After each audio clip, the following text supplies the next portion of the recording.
والآن كلمة المتحدث الرئيس سماحة الشيخ محمد تقي عثماني رئيس المجلس الشرعي لأيوفي عضو مجمع الفقه الإسلامي الدولي ورئيس جامعة دار العلوم كراتشي، فليتفضل مشكورا.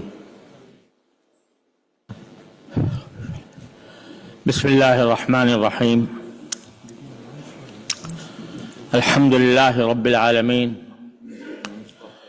والصلاة والسلام على سيدنا ونبينا ومولانا محمد خاتم النبيين وإمام المرسلين وعلى آله وأصحابه أجمعين وعلى كل من تبعهم بإحسان إلى يوم الدين. أما بعد، فمعالي الشيخ إبراهيم بن خليفة آل خليفة ومعالي الدكتور محمد عبد الكبير أحمد، معالي الأستاذ فيروز شريف زادة، معالي الدكتور محمد عمر باناجة، وسعادة الأستاذ عمر مصطفى الأنصاري، حفظكم الله تعالى ورعاكم وأيدكم بنصره العزيز. الإخوة المسلمون العلماء أصحاب الفضيلة والسعادة والسماحة،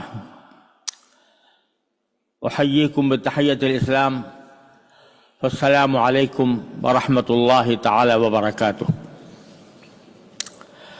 إنه ليسرني أن نفتتح اليوم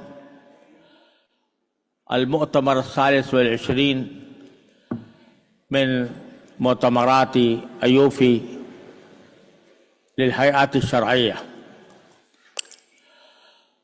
والله سبحانه وتعالى نشكر أن منظمة الأيوفي التي كانت في بداية عمرها منظمة لموضوع المحاسبة والمراجعة المالية للمؤسسات الإسلامية، ولكنها بفضل الله سبحانه وتعالى بقيادة رشيدة من معالي الشيخ إبراهيم حفظه الله تعالى، أصبحت الآن أكبر مرجع للصيرفة الإسلامية في العالم الإسلامي كله، بل خارج العالم الإسلامي أيضا. وإن هذه المؤسسة قد أدت دورا كبيرا في إصدار معايير ليس للمراجعة المالية فقط، بل المعايير الشرعية ومعايير الحوكمة، مما جعل هذه المنظمة الأيوفي أكبر مرجع للمصارف الإسلامية في مشارق الأرض ومغاربها. قد ارتقت الصيرفة الإسلامية بما كنا لا نقدر، حتى تجاوزت العالم الإسلامي، والآن تحدث هناك مصارف إسلامية في كثير من البلاد غير المسلمة، والحمد لله سبحانه. ولكن هذه المصارف الإسلامية بعد مرور 50 عاما منذ صدور أول بنك الإسلامي، الآن انتشرت في العالم الإسلامي كله. ولكن هذه المصارف تحتاج إلى معرفة أحكام الشريعة الإسلامية في جميع مجالات عملها، وكان لابد أن يكون هناك مرجع أساسي للفصل بين الخلافات الاجتهادية. وإن الله سبحانه وتعالى قيض هذه المنظمة الأيوفي بفضل الله سبحانه وتعالى أن تكون هي المرجع، وقد اختيرت معايير المعايير المعدة من قبل الأيوفي معتمدا عليها في كثير من البلاد الإسلامية، وقد اعتمدتها البنوك المركزية في عدة بلاد إسلامية. فالحمد لله سبحانه. وإن هذا المؤتمر الذي يعقده الأيوفي كل سنة للهيئات الشرعية، لأن الهيئات الشرعية هي في الواقع هي العامل الرئيس في أعمال المصارف الإسلامية. لا يمكن أن نتصور مصرفا إسلاميا إلا بأن تكون هناك هيئة شرعية تراقب أعمالها وترصد عملياتها، وإن هذا هو الواجب الموكول إلى الهيئات الشرعية في المصارف الإسلامية جمعاء. ولكن هذه الهيئات عليها مسؤولية كبيرة. المسؤولية الكبيرة هي أن تكون تصدر قرارات تتفق مع الشريعة الإسلامية في جانب، وأن تكون عملية في جانب آخر. وهذا الأمر يحتاج إلى الرجوع إلى الله سبحانه وتعالى، ويحتاج إلى أن نجتمع في مكان واحد لنفكر وننظر في المسائل التي تتعرض لها المصارف الإسلامية. فإن هذا المؤتمر بفضل الله سبحانه وتعالى يعقد كل سنة، وتناقش فيه المسائل التي هي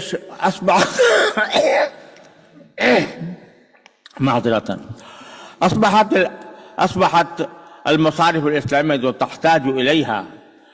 فنحن في هذا المؤتمر نناقش هذه المسائل، وبفضل الله سبحانه وتعالى نخرج بقرارات متفق عليها أو متفق عليها بالأكثرية، وإن هذه القرارات ترشد السبيل أمام الهيئات الشرعية.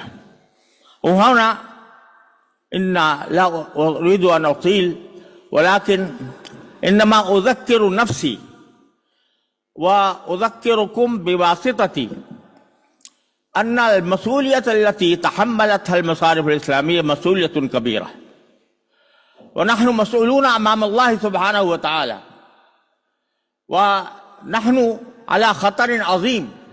فإن الله سبحانه وتعالى قد جعلنا نفتي في الأمور الشائكة، ونحن نيسر الأمور في جانب ونقيدها بالأحكام الشرعية في جانب آخر. فهذه مسؤولية كبيرة.